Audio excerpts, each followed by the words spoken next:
भारत की एक बड़ी जीत हुई है पाकिस्तान के खिलाफ एशिया कप में खेलते हुए।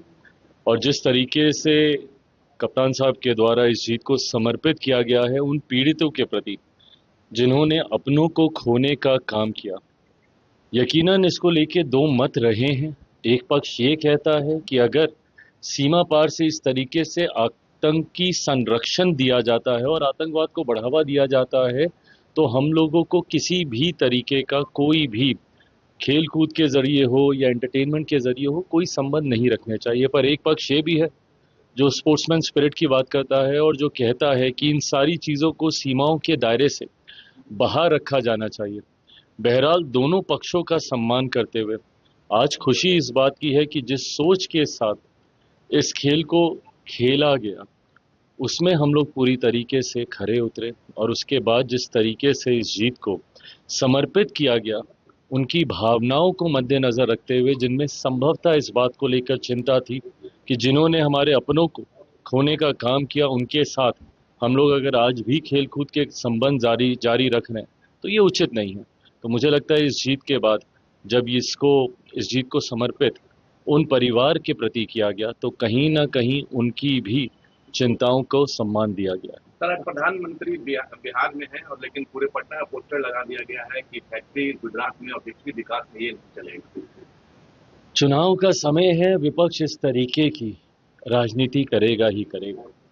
आपको बिहार में होता विकास नहीं दिख रहा। आज जहां पटना के एयरपोर्ट के बाद पूर्णिया के एयरपोर्ट का उद्घाटन प्रधानमंत्री जी के द्वारा किया जा रहा है, बिहार में दो दो एम्स दिए गए हैं। एक के बाद एक प्रधानमंत्री जी का ये 10वां 11वां संभवतः ये उनका दौरा है। जितनी बार प्रधानमंत्री जी आए उतनी बार हजारों करोड़ की राशि की परियोजनाओं को बिहार के लिए समर्पित करके गए। और अब तो बात सिर्फ शिलान्यास तक नहीं है, उद्घाटन भी कई ऐसी परियोजनाओं का प्रधानमंत्री जी के द्वारा किया जा चुका है।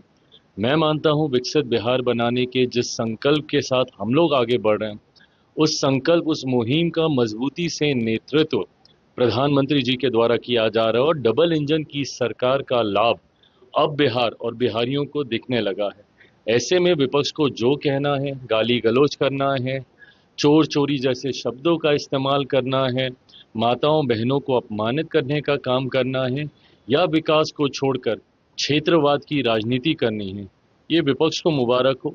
हम लोग जिस लक्ष्य के साथ आगे बढ़ रहे हैं उस लक्ष्य पे बिना भटके बिना डिगे हम लोग आगे बढ़ने का कार्य कर रहे हैं। जीतन राम मांझी जी ने कहा है कि 20 सीट मिले अन्यथा हम 100 सीट पे चुनाव लड़ेंगे। भाई उनकी पार्टी का अपना मामला है। चुनाव अभी नेगोशिएशंस का दौर अब शुरू होने वाला है तो राजनीतिक दल अपनी पोजीशनिंग भी करते हैं। बट कल तक जो हमको नसीहत दे रहे थे अगर आज वो ऐसी बातें करेंगे तो कहीं ना कहीं सवाल खड़े होते हैं। बट बहरहाल मुझे लगता है वो अपनी पार्टी के लिए जिस भी सोच के साथ आगे बढ़ रहे हैं उनको पता होगा कि क्या सही है। तेजस्वी यादव अकेले लड़ने की बात कर रहे हैं, क्या उनको कांग्रेस से मोह भंग हो गया क्या? कांग्रेस से मोह भंग होना स्वाभाविक है। जिस तरीके से कांग्रेस के नेता और नेता प्रतिपक्ष राहुल जी जब बिहार दौरे पर आए थे, एक लंबा समय उन्होंने यहाँ पे बिहार की जनता को भ्रमित करने के लिए एसआर वाले मुद्दे को लेकर उन्होंने यात्रा निकाली थी और उस यात्रा में बिहार के नेता प्रतिपक्ष ने अपना सर्वोच्च उनको समर्पित किया था। उनकी गाड़ी तक वो चला रहे थे, उनके पीछे पीछे हर मंच पर हर जगह वो दिखने का काम कर रहे थे। पर उसके बावजूद उनके नेतृत्व को स्वीकारा नहीं गया, उनके नेतृत्व को कांग्रेस के द्वारा सम्मान नहीं दिया गया। तो ऐसे में कहीं ना कहीं इस बात की ठेस तो होगी ही होगी। बहरहाल ये गठबंधन के भीतर की बातें हैं, महागठबंधन किसके साथ लड़ेंगे नहीं लड़ेंगे।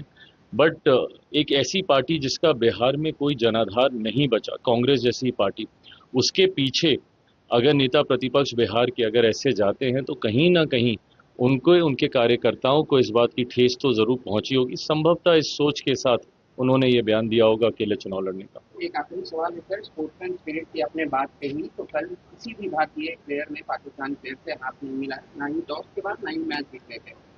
ये पुनः उसी बात का सम्मान। अगर आप किसी से हाथ मिला रहे हैं और वही लोग आपके परिवार वालों को आकर इस तरीके से उनके ऊपर हमला करके उनकी हत्या करने का काम कर रहे हैं तो यकीनन ऐसी तस्वीरें उनकी भावनाओं को भी विचलित कर सकती थी कि जिन्होंने हमारे अपनों को मारा उनके साथ आप इस तरीके से हाथ मिला रहे हैं, मधुर संबंध आप बना रहे हैं, इन भावनाओं को ठेस। बहरहाल जिस व्यवस्था में वो लोग थे, एक खेल खेला जाना था और उसका भी हमारे खिलाड़ियों ने उतना ही सम्मान रखा और उसी भावना से उस खेल को खेला और जीत कर सही मायनों में जिस तरीके से उन पीड़ितों को सम्मान देना चाहिए था वो हमारे खिलाड़ियों ने जरूर दिया। Thank you.